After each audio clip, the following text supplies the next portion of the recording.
მოგესალმებით ძვირფასო ტელემაყურებლებო, მე გახლავთ ექიმი ნუტრიციოლოგი ელისაბედ ლიზიკუჭავა. დღეს გვაქვს გადაცემა რუბრიკით ესკულაპის საზოგადოება და სამართალი. შეგახსენებთ ჩვენი კლინიკის ტელეფონის ნომრებს 596 34 50 50 593 30 02 დღეს ჩემი სტუმარია ექიმი გასტროენტეროლოგი ენდოსკოპისტი ბატონი ზაქარია როჭიკაშვილი და ჩვენი საუბრის თემა ძალიან მნიშვნელოვანი და საინტერესოა, იმიტომ რომ ბოლო პერიოდში სოციალურ ქსელებში და ტელევიზიაში ვრცელდება არაერთი ინფორმაცია სხვადასხვა სახის მოწამლებზე, საკვების მიერ მოწამლებზე, არის რამდენიმე ძალიან არასასიამოვნო კონკრეტული ფაქტი, ზოგიერთ კვების ობიექტთან დაკავშირებული, მათ შორის მოწამლები, ეგრეთ წოდებული საკვების მიერი ინფექციები ეხებათ არა მარტო უფროსთაობას, რაც ყველაზე სამწუხარო, არამედ პატარებსაც და ზოგადად ზაფხული ცნობილია იმით, რომ მსგავსი პრობლემები ძალიან იმატებს, მიმართვიანობა ჩვენაერ კლინიკებში მატულობს. ამიტომაც ჩავთვალეთ, რომ ეს თემა ძალიან აქტუალური იქნებოდა თქვენთვის და გადავწყვიტეთ ვისაუბროთ საკვებზე, მის მავნეობაზე და ზოგადად იმაზე, როგორ უნდა ვიკვებოთ ზაფხულის პერიოდში, იმისათვის რომ თავიდან ავიცილოთ მსგავსი გართულებები. მოგესალმებით ბატონო ზაქარია კიდევ ერთხელ. მოგესალმებით ძვირფასო ტელემაყურებლებო. მოკლედ. პირველ რიგში დავიწყოთ იმით, რომ საკვები პროდუქტები არსებობს, რომლებიც მალფუჭადია და განსაკუთრებით ხორცს პროდუქტები, ეს არის ძალიან ასე ვთქვათ, ვერაგი მოწამლები იცის. დიახ. ხორცს პროდუქტები. ცეხვეულმა და ასე შემდეგ. შენახვის პირობები რამდენად არის დაცული ნებისმიერ კვების ობიექტში იქნება თუ ბავშვად სუპერმარკეტში ეს არავინ იცის. ალბათ თქვენ შეხვედრი ხართ სიტუაციას ისეც, რომ დავუშვათ თევზი, გაყინული თევზი გაუღობილი და მეორედ გაყინული. ეს ძალიან ადვილად ეტყობა. ყველა დიდი უბედურება ხალბატონ ლიზი ის არის, რომ მე მომაწოდეს ინფორმაცია და ვიცი, რომ 2006 წლიდან მოყოლებული რაც შემოდის საზღვარგარეთიდან იმპორტით, არაფრის შემოწმების უფლება არავის არ აქვს. ანუ საზღვარს კვეთავს პროდუქტები ისე რომ მისი შემოწმება არ შეიძლება პრეზიდენტის მაშინდელი პრეზიდენტის განკარგულებაა და ეს არავის არ შეუძლია. ჩვენ არ აგვაქვს ლაბორატორიები. ამას წინათ გადაცემა რო ჩავწერეთ, მაშინაც ვილაპარაკეთ, რომ ლაბორატორიები არ არსებობს. და კვების პროდუქტების უსაფრთხოებაზე როგორ უნდა ვილაპარაკოთ, როცა არც ლაბორატორიაა, ჯერ ერთი და რომც იყოს შემოწმების უფლება არავის არ აქვს, იმიტომ რომ სისხლის სამართლის პასუხისმგებლობა შეიძლება აღიძრას იმ შემოწმებელზე. გაჩნდა ბოლო პერიოდში ინფორმაციები, რომ ხალხმა თვითონ დაიწყო ნიტრატების და იმების შემოწმება, იმიტომ რომ რაღაცა საიტია, როგორ თემო შეძახიან თუ რა გაქვია. კი ბატონო, და იქიდან იწერენ აი ამ პატარა შესამოწმებლებს. ეხლა ხან ნისვზე ცელდებოდა სკანდალი, რომ იყო ზღვარზე რაღაც რამდენიმე რომ წერდა პირდაპირ ეს მოწყობილობა, რომ სასიკვდილოა. არ მიიღო სასიკვდილო, კი არ იყიდო. არც მეიკარო სასიკვდილოა, იმდენად ბევრი ნიტრატი იყო შიგნით, ხო? ასე რომ მოსახლეობა დაუცველია ამ მხრივ. ეხლა მოდის ზაფხული. ზაფხულში ადამიანები ცდილობენ, რომ რამდენადაც თბილისის ხვაც გაექცნენ და ბავშვებს აქვთ არდადეგები და ყველა ცდილობს, რომ სადღაც კურორტზე გაიყვანოს. კურორტებზე საზოგადოებრივი კვების ობიექტები საწაიყვანს დღევანდელ სიტუაციაში ადამიანი, ხო? ბავშვს ყოველდღიურად 5 ვარსკვლავიან რესტორანში ხო მარაჯვენს, საჭმელს არა. იქ როგორ კეთდება, რანაირად კეთდება ეს საკვები, კაცშვილმა არ იცის ხო, მიმიაფასიან, შედარებით დაბალ ბიუჯეტიან სასადილოებში, ხო? აქედან გამომდინარე, რა ვიცი, მოსახლეობას რა ურჩიოთ. მე თქვენ გეკითხეთ, რა ურჩიოთ. ზოგადად ბატონ ზაქარია კვების ობიექტების და ის ადგილები, სადაც საკვები პროდუქტები იყოფა, იყიდება რამდენიმე ესეთი კატეგორიად შეიძლება დავყოთ. ეს არის დიდი ქსელური მარკეტები, მცირე, რომლებიც ძალიან ბევრია უბნებში, ასე ვთქვათ, უბნის მაღაზიები, ბაზრობები და გარემოვაჭრეები. ერთი მომენტიც არის, იცით? მაცი ვარ დანადგარში. როდესაც საკვები ერთხელ გაფუჭდება, მერე იმ მაცი ვარ დანადგარს, რამდენი დეზინფექციაც არ უნდა ჩაუტარო. კი ბატონო. ის უკვე ვარგისი აღარ არის პროდუქციის შესანახი. მაგრამ კონვერტზე მომუშავე ორგანიზაციები არ მიმართავენ ამ სტერილიზაციას. ხშირად გინახავს. კი ბატონო, ბატონ ზაქარია. ასე არის, ესე უბრალოდ გამოცმენდავენ, რომ სუნი აღარ არის. აი საკვების პროდუქტები სადაც აი ძალიან ხშირად გინახავს, თუ დააკვირდებით, რომ საკვების ნარჩენებია დარჩენილი და არ არის დამუშავებული. ზოგადად საკვების მავნეობა, რატომაც ახლა ჩვენ ნიტრატებით დავიწყეთ, არა მარტო ქიმიური რეაგენტებით არის განპირობებული, არამედ მიკროორგანიზმებით. მიკროორგანიზმები, ეს არის ზუსტად, რომელიც ებრძვის კაცობრიობას. მიკროორგანიზმები. სტატისტიკით არის ესეთი სტატისტიკა, რომ ბავშვთა 5 წლამდე ასაკში დიარეით მიმდინარე დაავადებები სიკვდილიანობის მიზეზის 5-ში შედის. ესე იგი, რა ხდება წარმოიდგინეთ არასაკმაყოფილო ბავშვთა ასაკში დიარეები ძირითადად გამოწვეული არის კვებითი ინტოქსიკაცია. მით უმეტეს ეს ცხელი ზონის ქვეყნები, რომლებიც ჩამონათვალში, იქ საერთოდ დაავადებები, რომლებიც სიმპტომის სახით დიარეას მოიცავს, ინფექციური დაავადებები არის ძალიან ხშირად ესეთი დიდი ტრაგედიის მიზეზი, იმიტომ რომ მასობრივად ცხელდება მათ პრობლემა არის პირველი იმისი ალბათ დაბალი სოციალური საინტერესო ბავშვობას მოვესწარი, რომ როდესაც ელემენტარულად ავიღოთ კვერცხი. სამდღიანი კვერცხი სხვა ფასი ღირდა და ერთკვირიანი კვერცხი სხვა ფასი ღირდა. 3 დღის მანძილზე კვერცხი თუ არ გაიყიდებოდა, ის ექვემდებარებოდა ჩამოფასებას და სხვა ფასად ღირდა.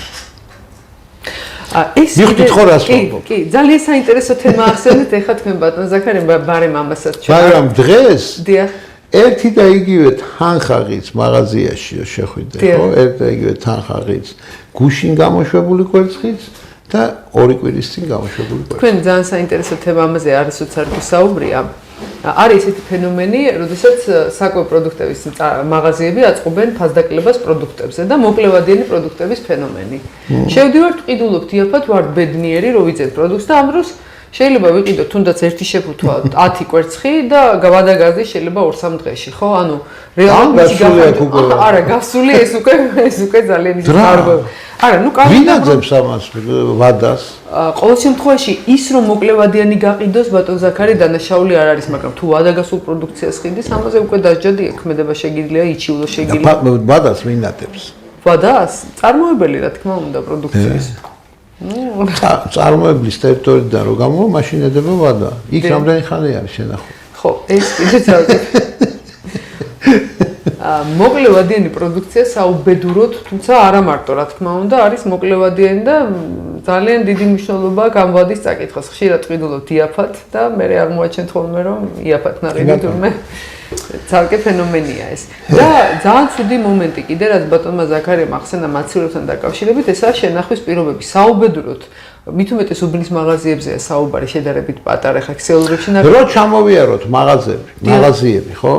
90% მაღაზიების სამაცივრო მოწყობილობები არ აკმაყოფილებს პირობებს. მით უმეტეს ბატონ ზაქარია არასამაცივრო პროდუქციაც, როცა მაღაზიაში 22 გრადუსი აქვს, ხო, ზაფხულის ცხელ დღეებში და ზოგიერთი მაღაზია თიშავს მერე კონდიცირებას. აი იქ რა ხდება ღამის განმავლობაში?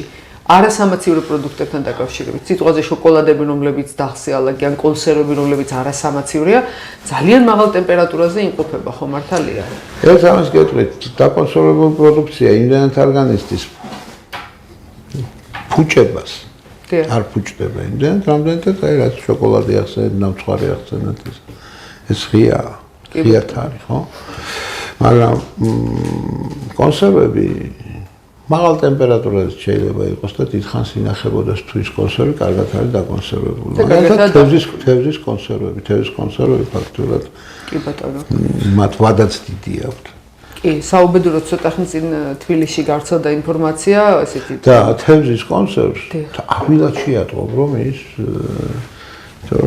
ბომბას შეამოწმოთ. ზოგადად, როდესაც პროდუქტში მიკროორგანიზმები იწყებს გამრავლებას, მათი ცხოველების შედეგად ბომბას იკეთებს, გასნი ამას ყოველთვის უნდა მიაქციოთ ყურადღება, ვადიანი პროდუქტიც კი, როდესაც მე საერთოდ ესეთი წესი მაქვს ბატონ ზაქარია, რომ ვთვლი რომ დეფორმირებული ყუთი, იგივე შედედებული ძის იქნება თუ რაღაცა არ უნდა იყიდო, მიუხედავად იმისა, ვადაც შეიძლება ეწეროს, მაგრამ დეფორმაციიდან შეიძლება სადღაც ძალიან პატარა ზომაზე დარღვეული არის მთლიანობა კილის და აბსოლუტურად მოკლედ აუხსნათ ადამიანებს, როდესაც შებერვას იწყებს დაკონსერვებული პროდუქტი, ესე იგი შიგნით ვიღაცა ბოროტის ის და სუნთქავს იმით რა და გამოყოფს აირებს ასე თქვა კი ბატონო ამას ჩვენ ესეთი ბომბაჟის სახით გამოვხატავთ და კიდე ცალკე თემა არის ოჯახის პირობებში დაკონსერვებული პროდუქტები საკმაოდ ვერ აქ დაავადებაზე იყო ცოტა ხნის წინ რაღაც ესეთი ტრაგედია მოხდა ჩვენთან საქართველოში, როდესაც ახალგაზრდა ოჯახში ბავშვი დაიღუპა, მაშინ იყო ეჭვი ბუტული და დედა მეგონა სულ მდგომარეობაში. კი ბატონო, თუმცა არ დადასტურდა საბოლოოდ, ეს არის ერთ-ერთი ყველაზე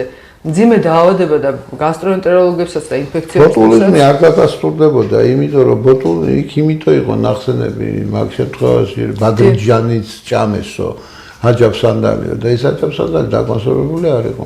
აქ ლაპარაკი პირდაპირ არის ძეხვზე.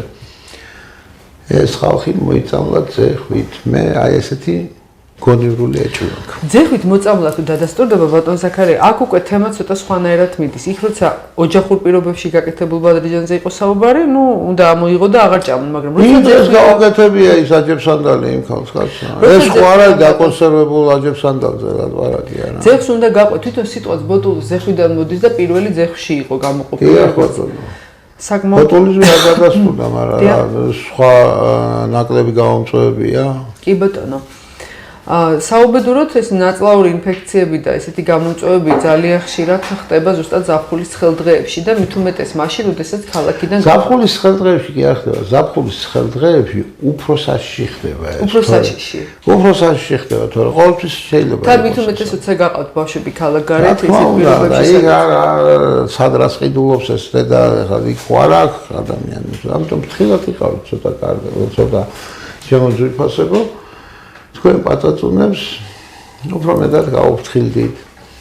ჩვენია საერთოდ წაიყვანოთ დასასვენებლად და თქვენ უკეთოთ საჭმელს და ბავშვი გადაგირჩეთ, ვიდრე წახვედეთ სადღაცას და მაგას ყველაფერს თავი დავანებოთ ყვებით ინტოქსიკაციებს. ზღვაზე მიდის ხალხი და ბავშვები ჩამოყავთ იქიდან დიარეით. კი ბატონო, ჩვენ შარშან ისი ბრალია, შარშან ვიყავი მე ზღვაზე და მე ზღვაში ვერ ვიბანავი. ვერ შევედი, იმიტომ ბინძურია ზღვა. ყვითლად დაცურავს თელ ზღვაში რაღაცა კაცო. კანალიზაციაში იქ ჩადის მდინარეების სოფლებიდან მოა კანალიზაცია. გემებიდან და რაღაცა მოიმოქმედეთ, ხო ის ხო არ არის მარტო სასტუმრო ააშენოთ, ჩემო კარგებო და აუ $40 ღირს სუტკა თურმე დღეღამე. კი ბატონო ღირს, მაგრამ ის ზღვაც ხო თქვენი იმ ზღვის გულისწყრად ჩამოდის ის ხალხი, თუ თქვენი სასტუმრო მოსწონს მაინდა-მაინც. ცოტა ხნის წინ ვიყავი ბატონ ზაქარია. მიაქციეთ ყურადღება რომ აი თვითონ სასტუმროს ფლობელებს ვეუბნები, რაღაც ასოციაცია გააკეთეთ, შეიკრიბეთ, მოსთხოვეთ, გამიგე იქაო მუნიციპალიტეტს რომ პლაჟი დაიცვან, გამიგე არ დააბინძურონ. და რაღაცა ქვეყანას ნუელოდებით რომ სხვა ვიღაცა უშველის თქვენ ქვეყანას თქვენია ეს ქვეყანა და ჩაერთეთ მის შველაში გასა ჩვენ ლაპარაკობთ ახლა კაი ხო არის ინფექციები შეიძლება წამოვიდეს შეიძლება მალფუჭადი პროდუქტები უფრო ადვილად გაფუჭდეს ზაფხულის ცხელდღეებში მაგრამ ამას ხო ჩვენ თვითონ ყველა ჩვენ თვალწინ ხდება ეს ყველაფერი არა რაღაცა არასწორად რო კეთდება რაღაცა პასუხი მოთხოვეთ ან იმ მაღაზიის დირექტორს ან გამყიდველს ან ხო ხედავთ რომ კათიშვილი ჩვენი პატრონი არ არის. გაქირავება ხო არ არის მარტო ბინის არა? იმ ბინის იმ სახლის წინ, იმ სასტუმროს წინ რომ პლაჟია. იმ პლაჟზე ვიღაცა რომ რაღაცა არასწორად რაღაცას ხრის მოქალაქეობრივი შეგნება იქონიეთ რა ყველა. ერთმანეთს გაუფრთხილდით. ავიცი რამდენიმე ხნის წინ ვიყავი ბატონ ზაქარია ურეკში და ნახე ეს კურორტი, რომელიც განთქმულია როგორც ესეთი სამკურორტო. ურეკში საერთოდ ზღვაში შესვლა შეიძლება. პლაჟები არის ფაქტიურად გადაკედლილივით, როგორ ვთქვა, თითო სასტუმროს რატომაც ჩათვლილი აქვს, რომ ის წინამდებარე ნაკვეთი მას ეკუთვნის და აბსოლუტურად არ არის ზედამხედველობა. ერთი წერტილიდან მეორეში რომ მიხვიდე, ვიღაც ეზო და კარებები უნდა გაიაროს, ზოგან ასე ვთქვათ.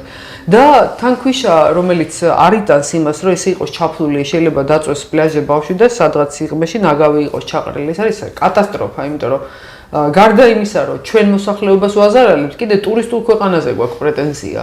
და გვინდა რომ რაღაცა განვავითაროთ და ამ დროს ელემენტარული ჰიგიენის ნორმები არ არის დაცული და სასმელი წყალი რომ მოგინდება ბატონ ზაქარი იძულებული ხდები. ჩვენ ურეკზე ლაპარაკობთ. მე იგივეს გეტყვით შეკვეთილზე. შეკვეთილს ხო პატრონი ყავს. კი ბატონო, მაგ უკვე ისეთი ვერ შევედი შეკვეთილში, ვერ ვიბანავე შარშა მთელი სეზონი ისე გავიდა ორჯერ მივედი და ვერ ცეცხლ ვერ შევედი. იმიტომ ვერ შევედი, რომ ბინძური იყო ყველაფერი. ბინძური საშინელება, მით უმეტეს მე კიდე წყალს მოაქვს ნაგავი და ბანაობიზოს თუ მოხდა ამისი და მე არ ვიცი ბატონ ზაქარია, უამრავჯერ მინახავს ზღვაზე, რომ ბავშვები მოწამლული რასაც მშობლები ეძახიან, კანზე გამონაყარი, ზოგს ალერგია აქვს, ზოგს რაღაცა ინფექცია შეეჭრა, გარდა იმისა, რომ კიდე იქ რაღაცა შპრიცები ყრია, რაღაცები ყრია ხო, ნემსები და შეიძლება ეს არის ძალიან დიდი პრობლემა, იმიტომ რომ არა მდიდარი ქართველი მიდის ქართულ საზღვაო კურორტებზე, ასე ვთქვათ, ხო მართალია და თან არა მდიდარი ქართველი მიდის ქართულ საზღვაო კურორტებზე და იხდის ყველაზე ძვის. კი, ეს მოსაზრება რა გჭირს? ბათუმი და დიდი საპორტო ქალაქები ბატონ ზაქარია კიდე თავისთავად სხვა პრობლემის წინაშე დგას, იმიტომ რომ ესეთ საპორტო დიდ ქალაქებში არც ისე უსაფრთხოა პლაჟი ხო მართალია, იმიტომ რომ დიდი გემებიდან გამონაყოფი საწვავის ნარჩენები იგივე ეს ყველაფერი ასე თუ ისე ხდება, თქვენ სწორედ თქვით ხანდახან ზღვას გახედავ და ესეთი ლაქადადის ასე ვთქვათ, აი მე მგონია რომ ამას ყველა ქვეყანას ვერ აკადრებენ. ეს თვითონ რაღაც მიდრომაცარი და არ აკადრებენ, ყველა ქვეყანა არ იკადრებს. არ იკადრებს, კი ბატონო, ანუ აკადრებენ რას ქვია? მე ისე მგონია რომ ჩვენ რაღაცეებით თუ იკადრებ, გაკადრებ. კი ბატონო, კი. და ჩვენი ქვეყანა კადრულობს ამას და იმიტომაც აკადრებენ. კი ბატონო, ნარჩენი ნაგავი ჩაყრილი ჩვენს ნიშნულობა აქვს როგორ დავაყენებთ საკითხს. რასაც ვიკადრებ, ზუსტად იმას ვაკადრებ. საქართველოს გადაწყვიტა რომ არ უნდა ქართველს საქართველო ქართველები გახავთ და უცხოელები შემოდიან. გვაკადრეს? არა, კი არ გვაკადრეს, ვიკადრეთ. ჩამოიარეთ თბილისი და კითხეთ ერთი, აი ვის აქვს პატრიოტული გრძნობა, არც ერთ. თითზე ჩამოსათვალ ხალხს თუ იპოვით. არ უნდათ საქართველოს და ეხლა თუ საქართველოს არ უნდათ ჯანმრთელობა რატო ენდომებათ ერთი გამგები. ბატონ ზაქარია, პატრიოტიზმი იქიდანაც არ იწყება, აი თუნდაც ეხლა რო ცუდი სიტყვაა პატრიოტიზმი რა. რატო? მამულიშვილობა. მამულიშვილობა. კი ბატონო, მამულიშვილობა არ არის ისიც ბატონ ზაქარია, რომ ეხლა როდესაც სეზონური ხილი შემოდის და მიდიხარ მაღაზიაში და სეზონურ ხილს ყიდულობ ექსპორტირებულს რომელიღაცა ქვეყნიდან. ამ დროს ადგილობრივი პროდუქტები თითქოს გაქრა, არ ვიცი. როგორც ამბობენ ადგილზე რის კაპიკები. ერთ-ერთ გადაცემაში მე ვთქვი ესეთი რამე. წლით წლობით ყველაფერი ზვირდება. დე. ერთადერთი რაც არ ზვირდება, ეს არის ყურძენი. რატო არ ზვირდება თუ ის ყურძენი? ყურძენს ბაზარი ჩაუკეტეს და ქართველ მეღვინეების სინდისზეა დამოკიდებული რაფას გადაიხდიან. არ გადაიხდის, პასტა გაუფუჭდება. ამიტომ იძულებულები არიან, რომ ერთ ლარად ჩააბარონ ისევ ყურძენი, როგორც შევარდნაძის დროს. მიხვდით ხო რას ვამბობ? კი ბატონო. როგორ შეიძლება ბალი ღირდეს 13 ლარი და ყურძენი 1 ლარი? როგორ შეიძლება ალუჩა ღირდეს და ტყემალი ღირდეს 20 ლარი და ყურძენი 1 ლარი? როგორ შეიძლება მარწყვი ღირდეს 17 ლარი 1 კილო და ვაშლი ღირდეს 2 მაინცი? ან ბანანი ღირდეს უფრო იაფი, ვიდრე სიტყვაზე კარგი. ბანანი საქართველოს ხო არ მოდის ხალხო? ბანანი ღირს კილო 4 და 50 და თქვენი ალუბალი და თქვენი ბალი ღირს 20 ლარი. საქართველოში მოყვანილი. პრობლემა ბატონ ზაქარი როდის დაიწყო, იცით, როცა ნუტრიციოლოგებს ჩაგვაგუბებინეს პირში წყალი, იმიტომ რომ ღვინის რეკლამა საქართველოში კანონით აკრძალულია და მე არ მაქვს უფლება ვისაუბრო ღვინის ნუტრიციოლოგიურ პროფილზე. და ვინ ჩაგაგუბებინა? კანონმდებლობა არ მაძლევს. ნამდვილად არ ვიცი, მაგრამ ესეთი კანონი არსებობს, ღვინო როგორც აქვს მნიშვნელობა ვის დროს არის? იმიტომ რომ ესენი ერთმანეთს რუსებს აქვს ნათქვამი ჩაშკალოშკა არიან სულ კი ბატონო. საოკუპაციო ადმინისტრაციას არ აწყობს ყურძნის მეურნეობის განვითარება. იმიტომ რომ საქართველოსთვის ღვინის წარმოება და მევენახეობა სტრატეგიული მნიშვნელობისაა. ერთხელ მახსოვს მე და ბატონი ზაქარია საუბრობდით და მივყევით რა არის ყურძენი. აი მებაღეობა სულაც არ არის სტრატეგიული დანიშნულების, იმიტომ რომ ვაშლი, ატამი, ყველგან მოდის. აი საუბრობდით ძალიან საინტერესო ის იყო ვაზზე. მე და ბატონი ზაქარია ერთხელ მახსოვს და რა არის ყურძენი ზოგადად ვაზი? გარდა იმისა, რომ ღვინო ცხოვრების წესია. კი ბატონო, ღვინო და ღვინოსთან დაკავშირებული ყველა თუნდაც არიტუალო სასმელი, თუნდაც რელიგიურად რამდენი რაღაცა. ამის გარდა საკვები პროდუქტია, ღვინისგან მიიღება ბადაგი და ეს ტრადიციული სამკურნალო საშუალება გამოიყენება კოსმეტიკაში, კოსმეტოლოგიაში, მედიცინაში, ყურძნის წიფწაწის სასარგებლოა, ვაზის ფოთოლიც კი ტოლმომზადდება, ხო მართალია? ანტიოქსიჯი მსოფლიოში ცნობილი წამალი არის, ყველაზე კარგი ანტიოქსიდანტი და მზადდება საფერავის წიფწიფსგან. აი ესე ჩამოვდიოდით და მახსოვს ბატონმა ზაქარია მითხრა, ღერო მრა დაგიშალაო, მწვადები და გავიწყალე წამზე შემწარია.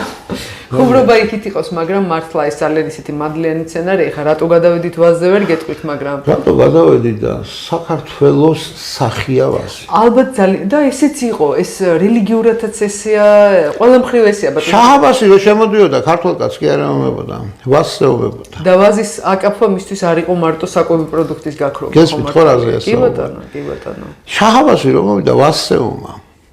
დიახ. კახელი გლეხია, ადგა მოკიდა ხელი და გადაასახლა თავის და თავის გვერდით ყავდა ფერეიდანში. დიახ. აი ვაზი გაკაფა. და შევარდნაძე რომ მოვიდა რა გაკაფა? ვაზი.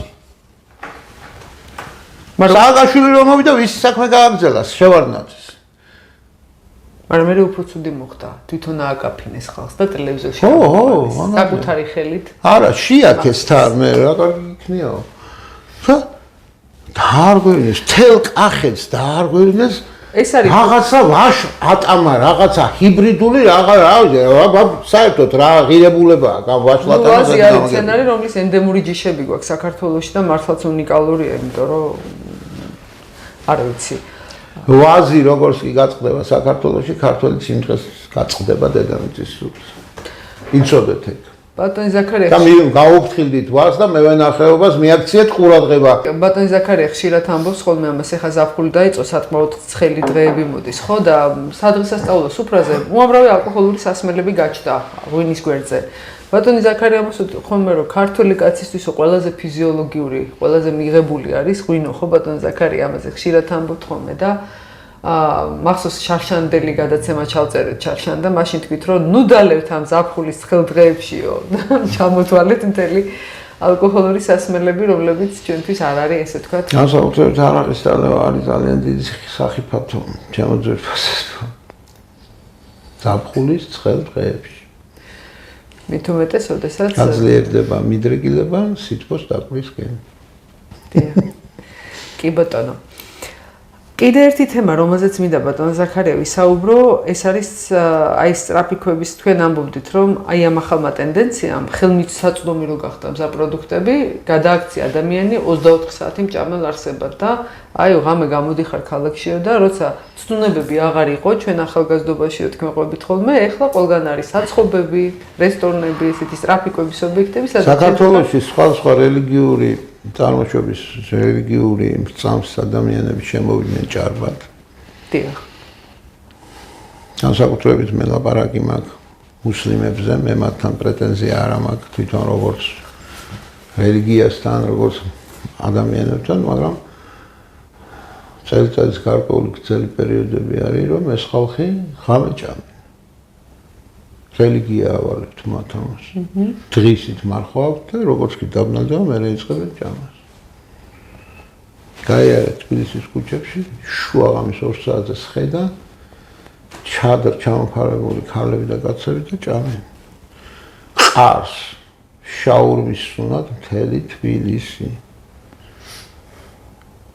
არ გაგიკვირდეთ და რატო ვამბობ რომ ყარს ეს არ არის ქართული სუნი.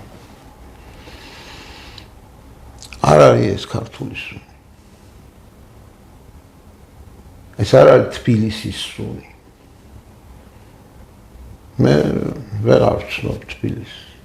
არ არის ის თბილისი, რაც ჩვენ ვიცოდით და რაც მე ვიცი. ეს არ ვიცი. რომელი ქვეყნის ქალაქია. თბილისი ჩემში ცოცხალია, ოღონდ თვალებს დავხუჭო, წარმოვიდგება ჩემი თბილისი.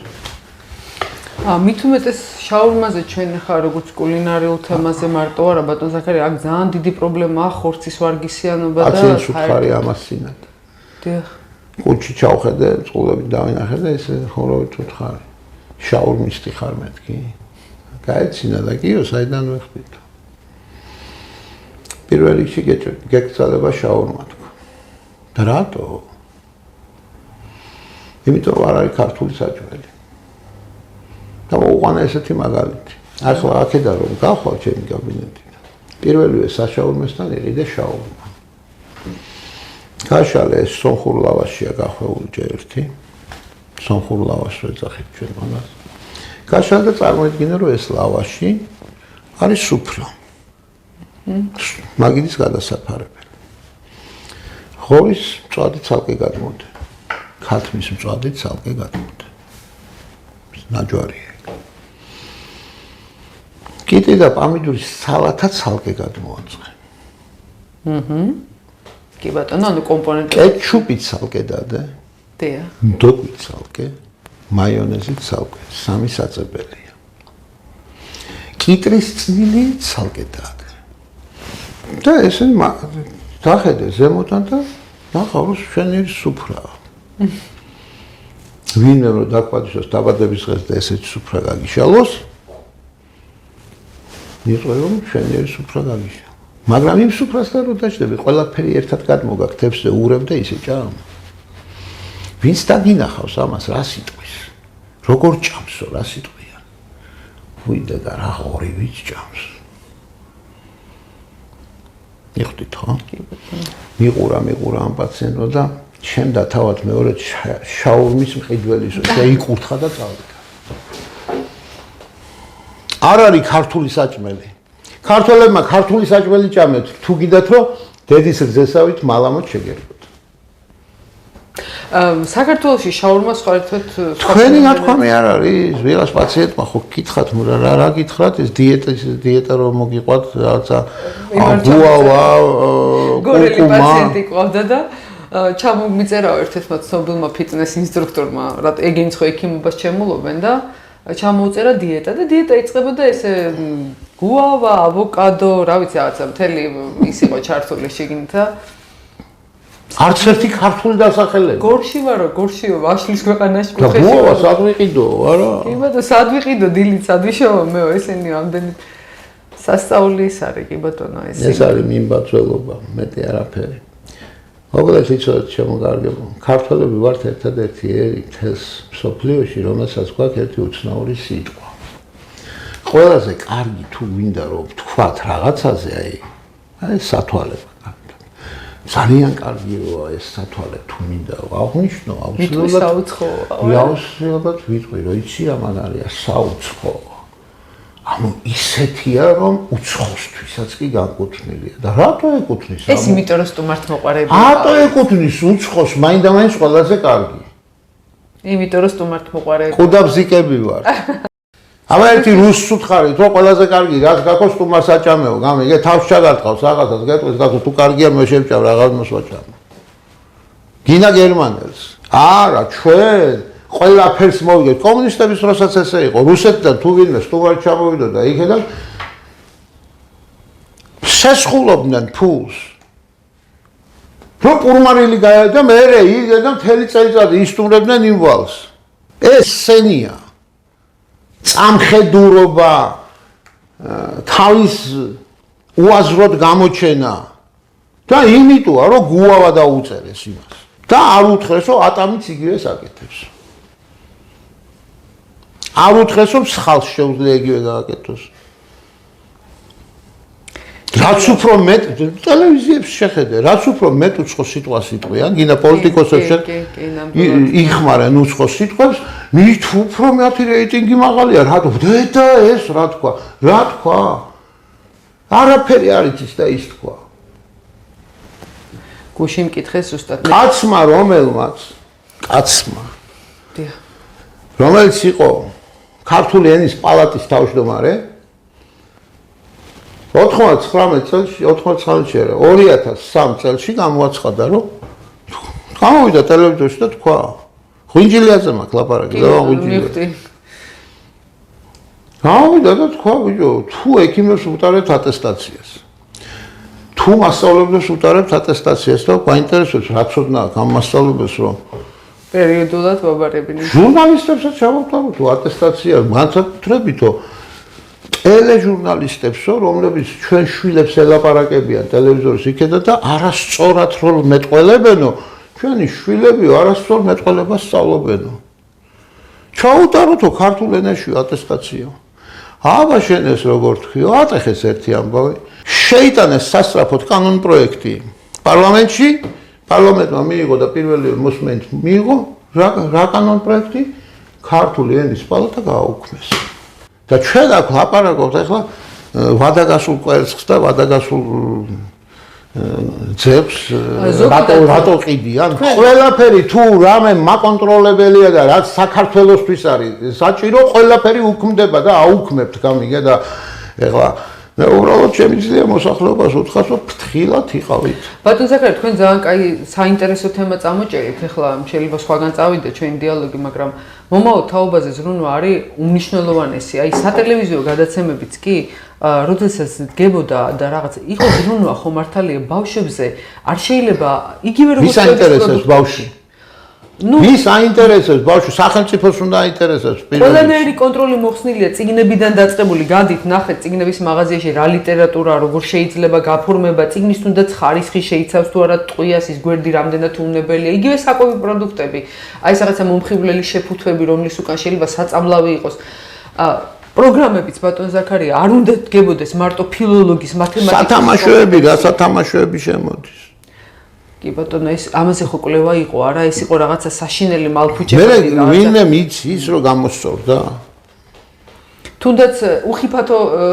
არ არის იმიტომ რომ ადულად იმტრევა შეიცავს ძალიან განსაკუთრებით ჩინური სათამაშოები არ ყოფილა რაღაცა საშინელება კაცო დღეს რამდენიმე ქართული ბრენდი ცდილობს რომ გაამზადოს ტიკინა სათამაშოების ქსოვილისგან შეკერილი თოჯინები ხისგან მაგრამ არავინ ხელს არ უწყობს ამას ვადევნებ ხოლმე თვალყურს და ისე გული მწყდება ბატონ ზაქარია იმიტომ რომ შედარებით უნებელია კი არა უნებელია ეს სათამაშოები და უფრო მოტორიკაზე წვრილ მოტორიკაზე და განვითარებაზეა გათვლილი მაგრამ სამწუხაროდ ესეც ძალიან ისეთ იმაში რჩება. მოკლედ მომავალ თაობაზე ზრუნვა არც კვების თვალსაზრისით არავის არ აინტერესებს მომავალ თაობაზე ზრუნვა.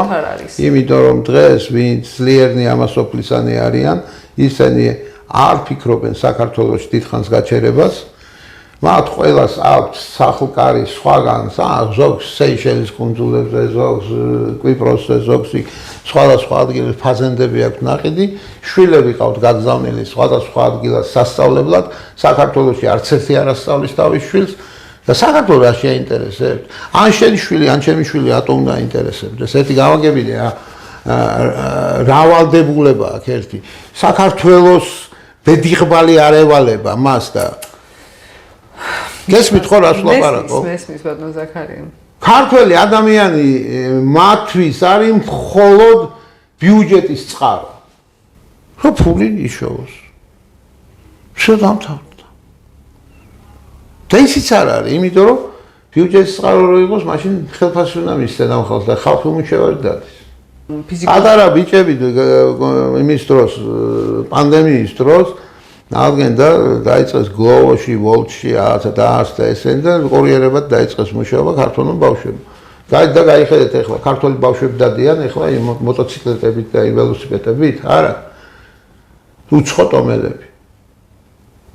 მათ შემოიყვანეს ისინი და ჩაანაცვლეს ქართული ქართველმა ერთი კაპიკი ვერ მიიტანოს სახში.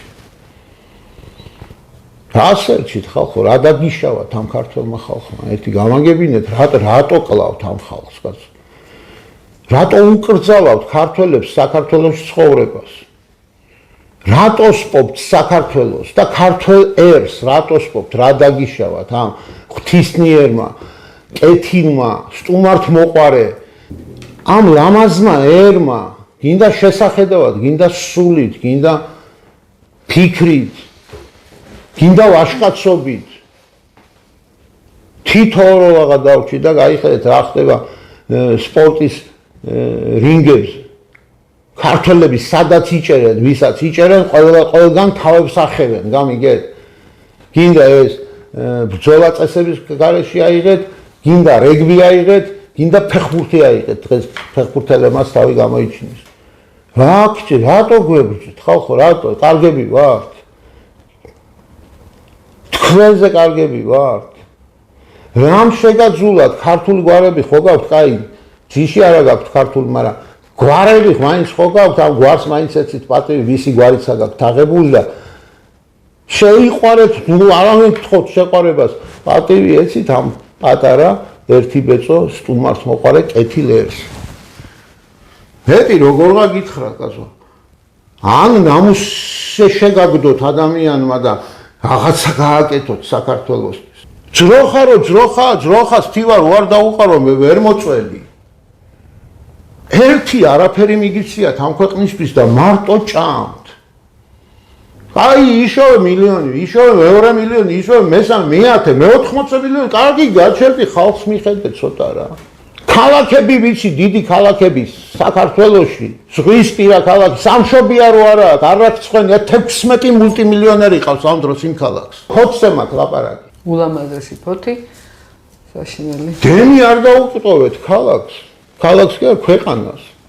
თვითმფრინავი თქვენ არ დაუტოვეთ. ყველაფერი ჯარში ჩააბარეთ.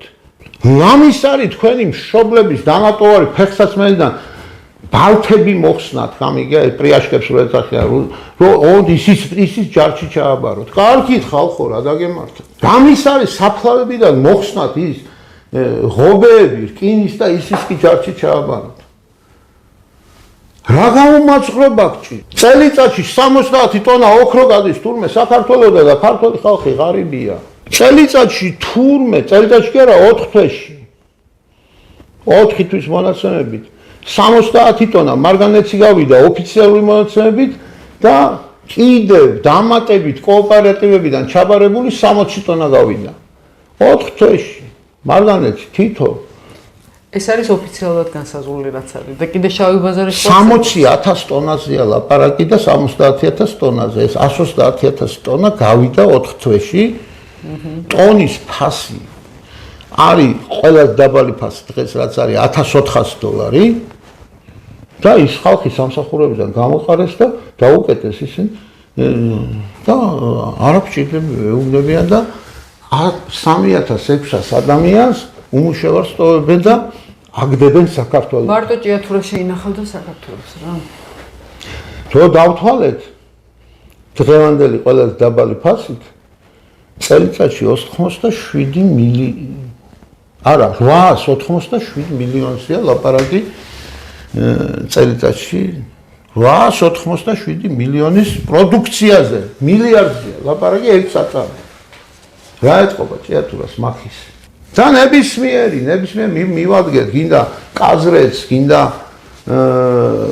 საყდრის გინდა ბორჯომს ახლა მეტალურგიული ქარხანა გვაქვს და ინდოელებს მიყიდეს რა გაგიშავათ ქართულმა ხალხმა ადამიანებო ნორმალურები ვართ ჩვენ თუ რას ვითმენთ რისთვის ვითმენთ აი ეს მაინტერესებს აი ამ გასაცოდავებას ხალხისას მეტირება რო უყურებ ჩემ ქართულ დაბეჭავებულ ადამიანს და ჩვენ ლაპარაკობთ რომ თურმე იგი ბოტულიზმის საშუალება შეიძლება ზაფხულში იყოს ბოტულიზმის კი არა ყველაფრის საშუალება ცეჰეპატიტს მიაქვს ქვეყანა არავინ არ ლაპარაკობს სიფილისს მიაქვს ქვეყანა ტუბერკულოზს მიაქვს ქვეყანა არავინ არ ლაპარაკობს იმაზე რომ შიც მიაქვს ქვეყანა არავინ არ ლაპარაკობს იმაზე, რომ ნარკომანია ახალგაზრდობის 40%.